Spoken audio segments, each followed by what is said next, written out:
마태복음 26장 62절로 68절까지의 말씀 제가 봉독해 올리도록 하겠습니다. 대제사장이 일어서서 예수께 묻되 아무 대답도 없느냐? 이 사람들이 너를 치는 증거가 어떠하냐 하되 예수께서 침묵하시거늘 제사장이 이르되 내가 너로 살아계신 하나님께 맹세하게 하노니 내가 하나님의 아들 그리스도인지 우리에게 말하라. 예수께서 이르시되 내가 말하였느니라. 그러나 내가 너희에게 이르노니 이후에 인자가 권능의 우편에 앉아 있는 것과 하늘 구름을 타고 오는 것을 너희가 보리라 하시니 이에 대제사장이 자기 옷을 찢으며 이르되 그가 신성모독하는 말을 하였으니 어찌 더 증인을 요구하리요. 보라, 너희가 지금 이 신성모독하는 말을 들었도다. 너희 생각은 어떠하냐? 대답하여 이르되 그는 사형에 해당하니라 하고 이에 예수의 얼굴에 침뱉으며 주먹으로 치고 어떤 사람은 손바닥으로 때리며 이르되 그리스도야 우리에게 선지자 노릇을 하라. 너를 친 자가 누구냐 하더라. 아멘. 아멘. 오늘 제목 대속의 고난이라는 제목을 붙였습니다. 대속의 고난. 대속의 고난이라는 것은 자기 자신의 잘못이 아닌 다른 사람의 잘못으로 대신 그것을 받아주는 것, 그것이 대속입니다. 그렇습니다. 그런 예수님, 그 예수님이 이제 예루살렘에 입성하셔서 십자가에 달리실 것을 준비하는 그런 날입니다. 그래서 오늘부터 주님이 지신 그 십자가를 묵상하며 지내는 고난주간이 시작이 됩니다. 모든 크리스천들이 이 한 주간을 고난주간으로 지키는 이유가 무엇입니까? 그것은 주님이 당한 그 고난이 특별한 고난이었기 때문이다라는 것입니다. 우리는 그 고난을 무엇으로 감사를 할 것이며 또 어떻게 그 고난에 동참을 해야 되느냐라는 대목에 우리는 놓여 있는 것이지요.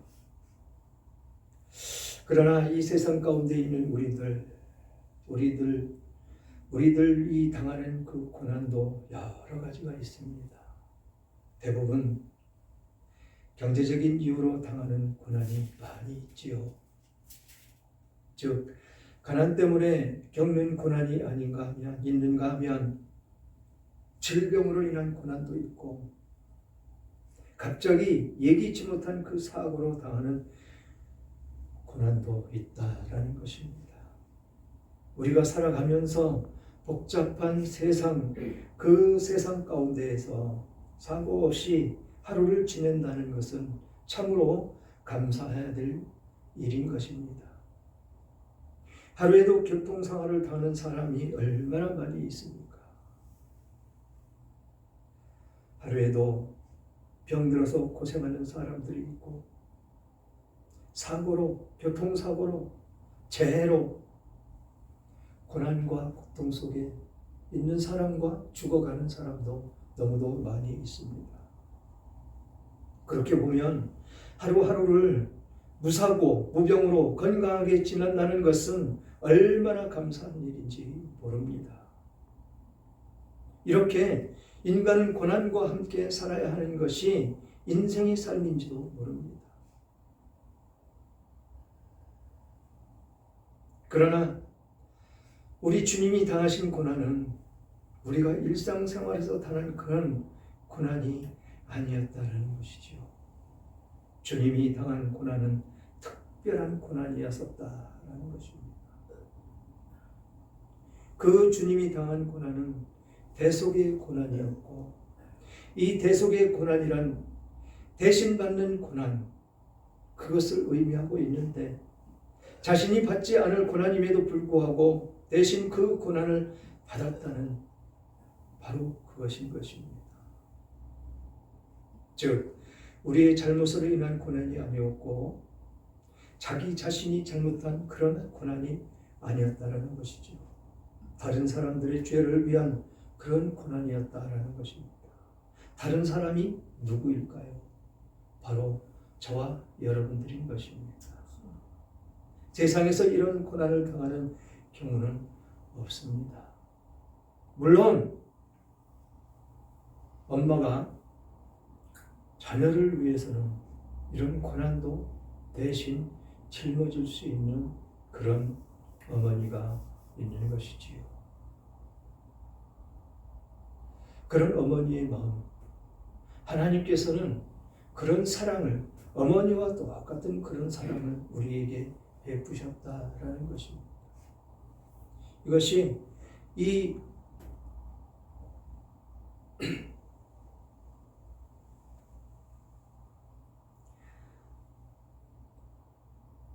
하나님께서 특별히 우리들을 사랑하심으로 십자가에 달기 위해서 종려주일, 곧 이날 예루살렘에 입성시키는 그 하나님, 그 예수님, 그 예수님으로 말미암아서 우리는 새 생명을 얻었고 이 세상의 삶을 살아갈 수 있는 힘을 얻었다라는 것입니다. 오늘 아침에도 문자를 보내드렸습니다. 우리는 하나님 안에 있어야 되고 하나님의 사랑 가운데 있어야 되고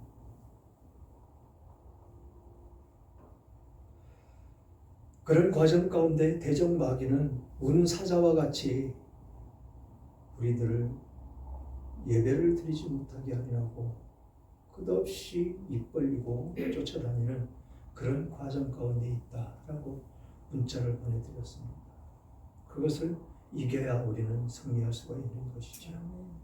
예수 그리스도께 가지 못하도록 끊임없는 방해와 끊임없는 공작으로 강한 이설로 아주 달콤한 말로 우리들을 미혹하고 유혹하고 있습니다. 안타까운 것이 특별히 말씀이 선포되는 것에 대해서 위배가 되지 않으면 다른 것은 따질 필요가 없습니다. 각자 사람들은 다 생각과 뜻이 다릅니다. 내 생각과 뜻이 다르다고 복음의 문을 박차고 나간다면 누가 손에 이겠습니까? 박차고 나간 사람이 우는 사자와 같이 먹이사슬을 찾아다니는 그 우는 사자의 먹이사슬이 되었다라는 것입니다. 안타까운 것이 복음이 그렇게 선포되는 곳, 복음을 증거하는 곳에서 성경에서 위배가 되지 않고 하나님 주신 말씀만 선포되는 곳에서 서로에게 마음이 맞지 않는다, 뜻이 맞지 않는다 라고 뿌리칠 수는 없다라는 것이죠. 예수 그리스도를 묵상한다면 이 우리를 대속해서 죽으신 그 십자가를 생각한다면 감히 그런 일은 있을 수가 없습니다. 금요일날 말씀드렸듯이 내 십자가를 져야 되는데 그 십자가를 지지 못하는 바로 그런 종류의 사람일 것입니다. 내 십자가를 지어야 다른 사람의 눈에 박혀 있는 그 티가 보이지 않는 것이지요. 내 눈에 있는 들보는 보지 못하고 다른 사람의 눈에 있는 티만 보기 때문에 나는 너가 싫어. 그래서 나는 너를 가르칠 거야. 그러다가 안 들으면 상처받고 떠나가는 것입니다. 안타깝게도 이런 세상 가운데 우리는 이 복음으로 말미암아 예수 그리스도께서 죽으심으로 말미암아 우리는 구원을 얻었는데 그것을 감사하지 못한다라는 것입니다. 예수님께서 십자가 달리기 전에 분명히 말씀하셨습니다. 나를 따르려거든 내 십자가를 지고 나를 따라오라라고 말씀을 하셨는데 왜 예수님만 고난을 받아야 됩니까? 우리도 그 십자가를 지고 고난을 받고 그러면서 세상을 살아가야 되는 것이 인지상정 아닌가요? 그런데 우리들에게는 그런 십자가가 필요 없다라고 뿌리치는 사람들이 너무도 많다라는 것입니다.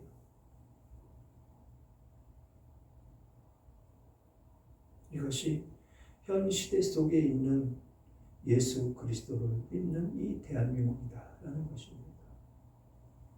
그래서 오늘 본문에 들어가면 62절에 대제사장이 일어서서 예수께 묻되 아무 대답도 없느냐? 이 사람들이 너를 치는 증거가 어떠하냐라고 묻습니다. 지금 이 상황이 가려진 그 유다로 말미암아서 예수님이 팔려서 구속돼서 지금 잡혀와 있는 그 상황 가운데 있는 것입니다. 그 상황 가운데 이 대제사장이 법정에 앉아서 지금 예수님을 신문하고 있는 그 과정입니다. 지금 법정에 재판이 일어나고 있는 것이지요. 재판이 일어나고 있는 이 과정 가운데 예수님께 그렇게 묻습니다. 너를 치는 증거가 어떠냐? 지금 우리들이 보면 예수를 믿는 사람들이 보면 예수님이 잘못이 있습니까? 없습니다. 하나님만을 증거하고 못 듣는 사람 듣게 하고 문둥병자를 치유해 주시고 중풍병자도 벌떡 일어날 수 있도록 치유해 주시고 못 보는 자, 못 듣는 자, 죽은 자 살려주시는 그런 예수님이었다라는 것이죠. 그렇게 큰 사역을 하고 다니니까 지금 여기 이 대제사장들은 자기 밥줄이 끊길까 봐 두려운 것입니다. 그래서 어떤 죄든지 그 죄를 덮어 씌워서 이 예수님을 십자가에 달으려고 온갖 죄들을 다 갖다 덮어 씌우려고 하는 그런 과정 가운데 있는 것이죠. 죄 없으신 분. 그분은 이 땅 가운데 오셔서 사람으로 삶을 살고 계시지만 죄 한 번 저지르신 그런 분이 아니십니다. 그런데 이들은 어떤 죄든지 지금 죄를 덮어 씌워서 합리화시켜가지고 죽이려고 하는 그런 과정 가운데 있다라는 것이죠. 그때 그렇게 질문하는 가운데 63절에 예수님은 이렇게 조용히 계십니다.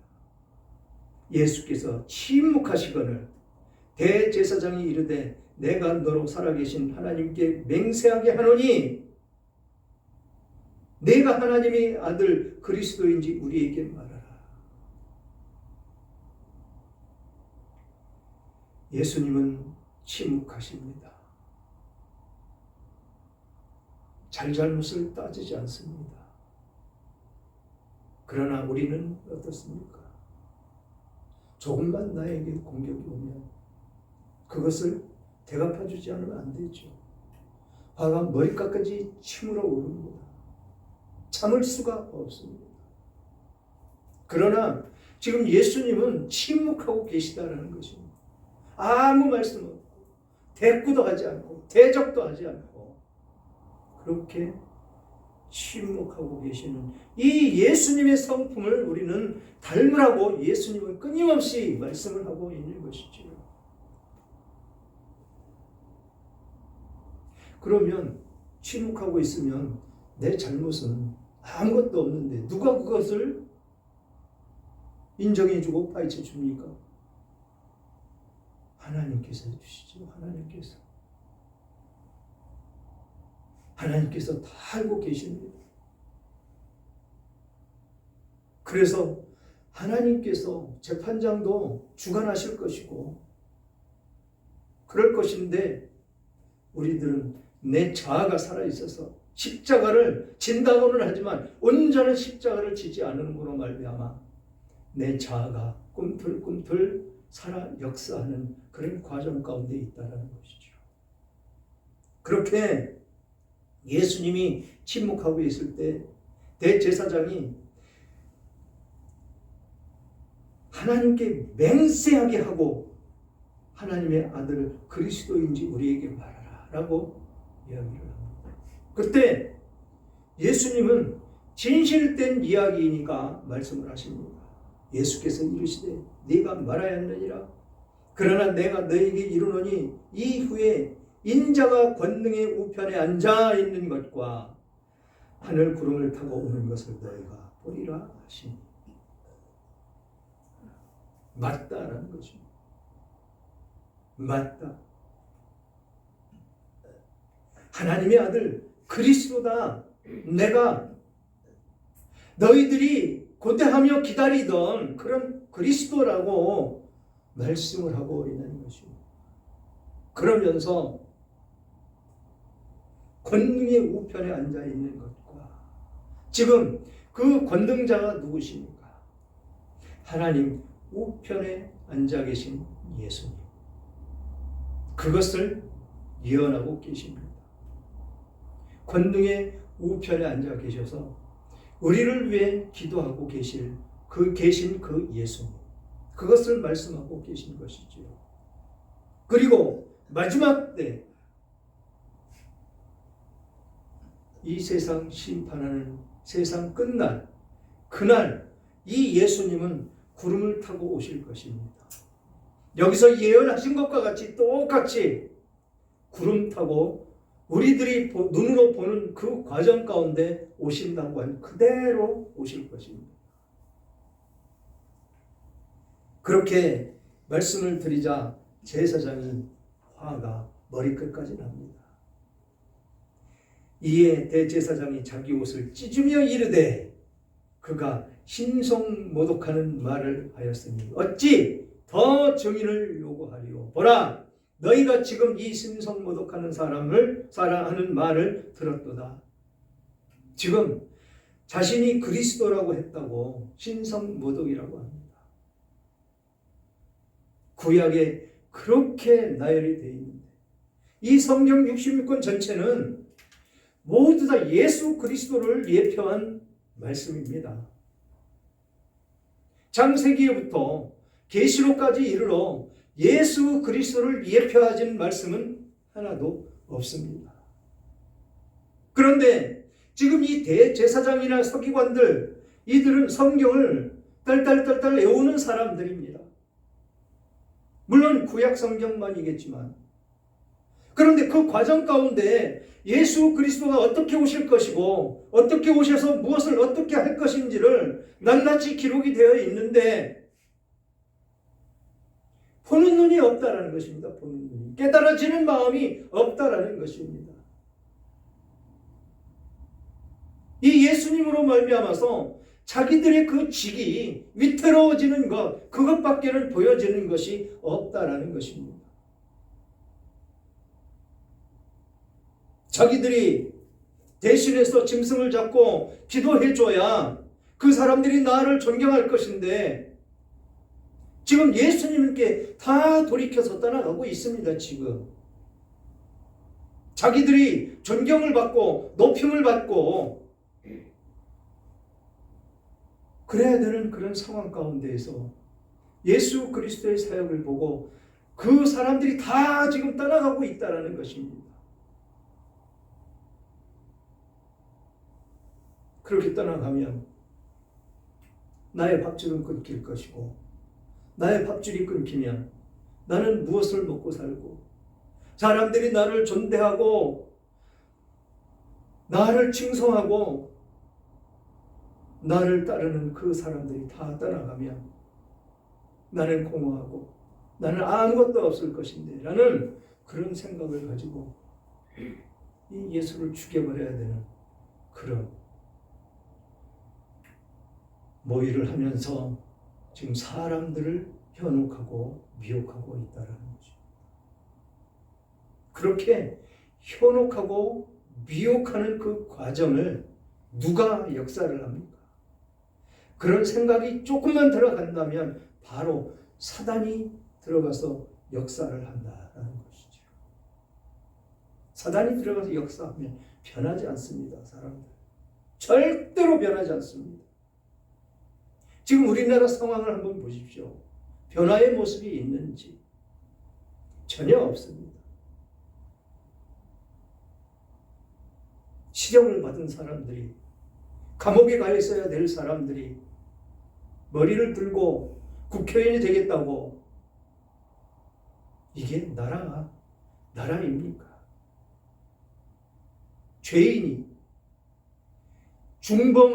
중죄를 범한 그 죄인들이 깨닫지를 못하는 것이죠.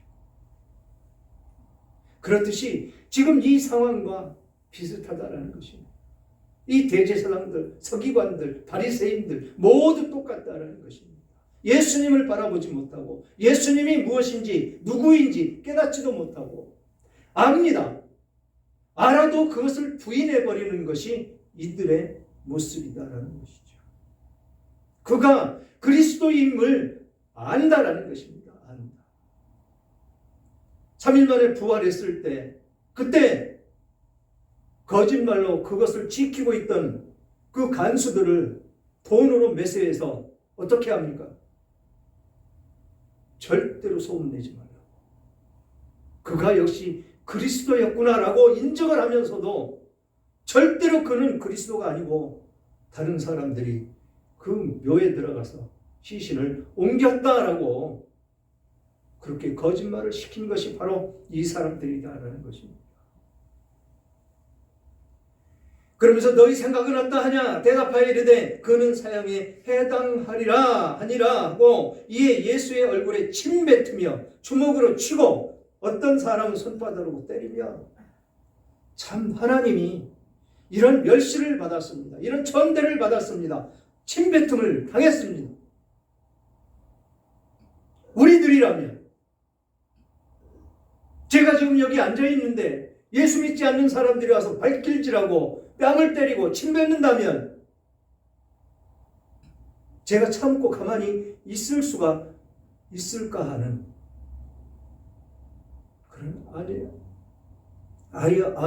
그런 어떤 상황 속에 빠져 있다면 나는 어떨까 생각해 보지 않을 수가 없는 것이죠.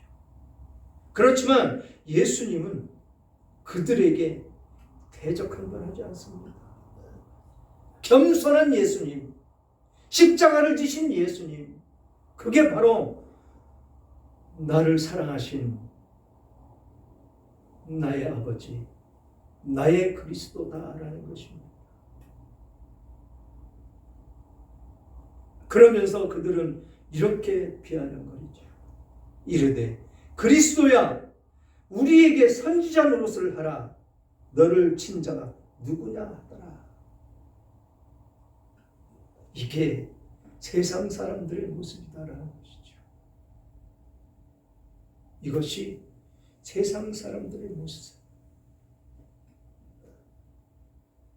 사랑하는 여러분, 이제 우리는 주님의 대속의 고난을 통해서 영원한 형벌에서 놓이게 되었습니다. 그게 그 예수 그리스도께서 우리를 위해 죽으심으로 우리는 나음을 얻었다라고 성경은 말씀하고 있습니다. 그가 우리를 위해서 채찍으로 맞음으로 우리가 평안을 누리게 되었다라고 말씀을 하고 있습니다. 그러므로 우리의 삶은 이제 그리스도 안에서 누리는 새 생명의 삶을 얻었다라고 말씀을 하고 있습니다. 이전 것은 이제 지나갔습니다. 옛 구습을 쫓아 살던 내 생활은 벗어버리고 새 옷으로 갈아입었습니다. 주님으로 옷 입고 살아가는 새로운 피조물이 되었다는 것이지요. 주님의 의의 옷으로 우리는 이제 하나님 앞에 당당히 설 수 있게 되었습니다. 내 자신의 행위로는 모두 죽을 존재들이었지만 이제 그리스도의 대속의 은혜로 말미암아 새 사람이 되었습니다.